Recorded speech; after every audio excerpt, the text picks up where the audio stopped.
like to weigh in on that question? Yes, ma'am. Thank you. As a former Planning Commission member, I am always keenly interested in anything that looks like planning, primarily because I think if we do some proper planning, we can affect a better outcome. This smacks of that to me. There is a document that already exists called Smart from the Start regarding the wind energy and in relation to wildlife habitat, wildlife corridors, sensitive view sheds, sensitive historical sites. We already know where those areas are. We know where it would be smart to put wind development. I don't know why we can't establish the same sort of a thing for the corridors that we want to put in place to transmit this energy out of the state or around the state. I think if we do some proper planning for this, we won't impact the things that we hold dear. And it's frustrating and on the heels of the coal bed methane that we're facing the same kind of things. I know the people who own the land never in their wildest dreams when we started dealing with coal bed methane had any idea that some of their land could be destroyed to the level that it could be. I don't want to see the same thing happen simply because we aren't paying attention and we think, well, we've got a lot of space.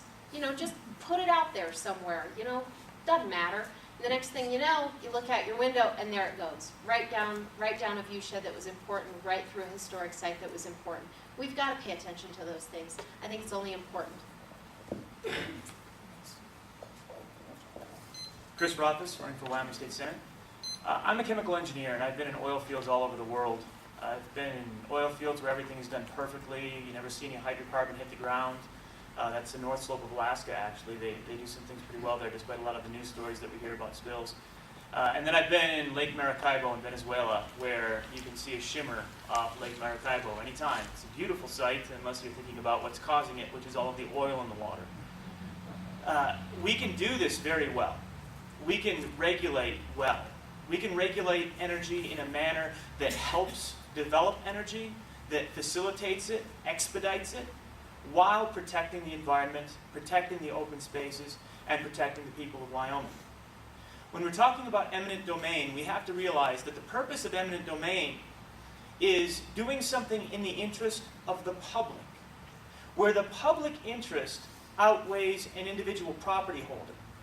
That's a lot of public interest you have to have before you can actually start infringing upon individual property rights. And it's not the interest of the corporation we're looking for.